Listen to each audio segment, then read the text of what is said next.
there are my 3 roasts with their different flavoring.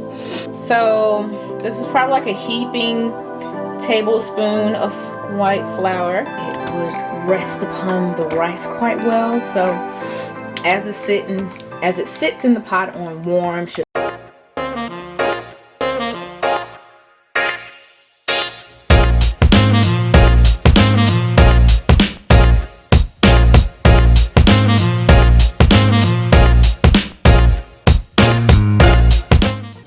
Hello. So in today's edition of Christ and Creative Therapy, we are going to be making a pot roast. I think that it's great for a hearty meal, especially during the fall and winter time when you want something, I guess, hearty or heavy, you know, to kind of give you that full filling. Because I know usually when I have like a heavy meal, I kind of rest well and feel warm on the inside. So here we go. So I'm going to be using my 3-pot cooker because I'm going to take the roast and I'm going to do 3 different variations of it. So I have some chuck tender roast, and once again I'm going to cut those up into 3 parts for the roast. Alright, so now we have our chuck. Generally for a roast, and you can literally just throw it in there, but for the sake of me wanting to try different flavors, I'm just going to cut it up a little bit, not too small. I believe this is a good size to go into one of the containers. And once again, like I said, I'm doing 3 different seasonings, so I'm just dividing this up into thirds, what I think would be good for thirds. This one is quite big. Alrighty, so some roast there. Awesome, loving it. Alright, so now that we've chopped our roast, I'm going to season it with 3 different type of seasonings. Alright, and I found this brand, Kinder's, and I think they are just wonderful. So that one was the Kinder's brown sugar rub. This is the Kinder's Buttery Steakhouse, which I found first and just fell in love with the brand. And then they have the wood-fired garlic. I'm trying to get that in focus there, but there we go. Wood-fired garlic. And this one, the roast that I put in this one, I want to take the, I guess the reduction, the juice from the meat, and then turn that into a gravy. Okay, so I'm just going to season my meat and put them in their respective pots. All right, there are my 3 roasts with their different flavoring or seasoning. Okay, so now I'm going to add in the same ingredients to all 3 roasts. So I have my carrots in the bag. Make sure I rinse those off. Alright, then I have the red potatoes, little small ones, those in there. And I've already cut up my onions, so this is about 2 cups worth of onions. And then I have 3 cloves of garlic, 1 clove for each container. So we're going to go ahead and chop those up and put it in. Alright, so first I'm actually going to start off with my potatoes. You don't need to cut them in half. However, last time I left them whole, I just didn't like having to bite into a full potato. So let me get my knife over here. Excuse me. Alright, so I'm just going to simply cut these in half. Alright, this isn't the best knife. So now I have a better knife. So I'm just going to cut these in half. Put those in there. And not really counting how many potatoes I purchased, but I'm putting in 2 at a time into each pot to try to keep it consistent. And if I didn't mention this already, I've already washed off the vegetables. I'm gonna make sure you get that off, any residue off. Alright, let's see how many I have left so I can try to make this equal.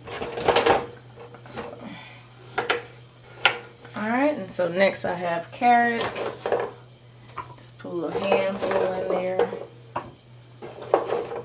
Awesome. So last I have is my fresh garlic. So In my seasoning, I did put salt, pepper, and garlic powder in there. However, I love garlic, so I wanted to make sure I have fresh garlic inside of the roast.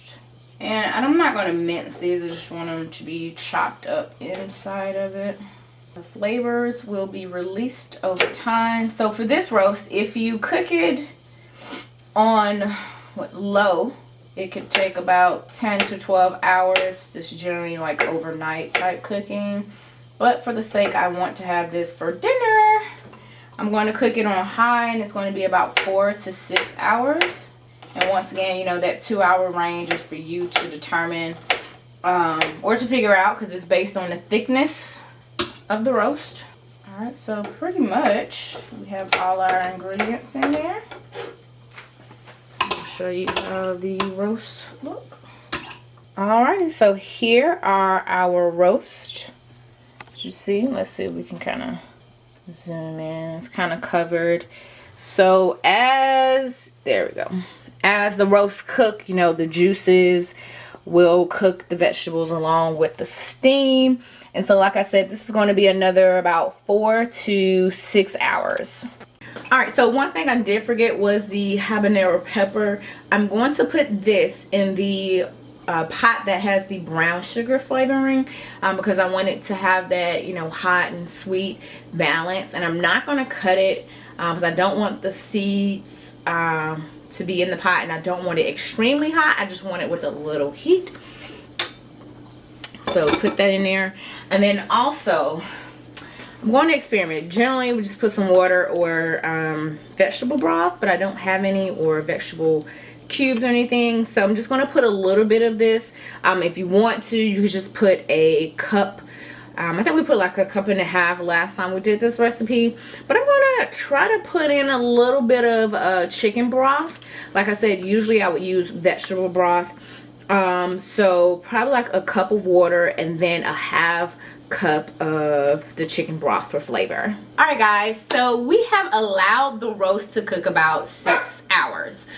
Unfortunately, the first 2 hours, I guess there was some kind of mishap. I thought I had the warmer on high, but then it turned out to be on warm. So therefore, when I turned it down or turned it up, I thought it was on high, but then my husband told me I had it on low. So I'm not quite sure what was going on the first 2 hours of the roast. Just a lot going on, I guess. I don't know. I think about 4 hours into it, because of the whole mishap, I know my husband was like, check it. About 2 hours or so into it, you know, 'cause we thought it was on high, and it should just kind of like fall off. That wasn't the case, so I had to pull it out, kind of cut it to get it, you know, it started, and it turned out to be pretty good. So I'm going to show you where it's at. And the one that I did the wood smoked garlic, or excuse me, wood fire garlic seasoning, that's the one that I want to turn into a gravy. So I want that sauce to be a little thicker. So I'm going to show you how I'm going to make a gravy for that particular roast, okay? Alright, so here are my roasts. So as you see there, had to cut it up to get it started. So this is the one that I'm going to turn into some gravy. Alright, so bear with me as I do this. I am taking the second section out of the pot. Hopefully I do not burn myself in the process. Alrighty. So I'm going to take the lid. Now there is a little slot here that you're able to leave the spoon in. So I'm going to, hopefully the sauces can come out of there. Just see how it's flowing in, or pouring in. Alright, give it one more try. Alright, so I'm going to stop because the pot is slipping from my hands. And that should be enough right there. Alright, so that is the sauce, or the juices right there. I have the stove on. Alright, so I'm going to start adding in some flour. Boiling here, had to press pause and wipe down the eye because it was still a little smoking there. So this is probably like a heaping tablespoon of white flour. Add that in there. I should have probably tasted it first to make sure. So consider I'm doing this with my not dominant hand. I'm gonna take a pause for the cause so I can make sure the sauce comes out right, and I'll be right back. All right, so here's my gravy. It's not as the smoothest I would like it, but it's there. I started sifting the remaining gravy in there, so hopefully it can get a little smoother. I did add salt, pepper, and some more garlic. So I'm going to take this and just add it back into it. So I wanted something a little bit more thicker, gravy-like, so it would rest upon the rice quite well. So as it sits in the pot on warm, should thicken up a little bit more. But there you go. All right, so I fixed me a bowl with some rice, and I've used the stew that had the gravy. So let's give it a try. Still kind of hot there. I don't know if you can see the steam coming off of that. Oh, and the rice I use is jasmine rice. I tried to use basmati rice in this house, and my husband was like, no, we're not doing that. So we use jasmine rice. The meat is just tender, flavor well. The rice on top of the, oh my gosh, the rice is good. Let me get some of this, oh my gosh, just break through the carrot like that.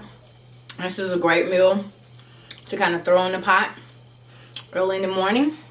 And then when you go out to work, come back, 8 hours to 10 hours, depending on how much meat. It should be ready in time for dinner. So I hope you enjoy.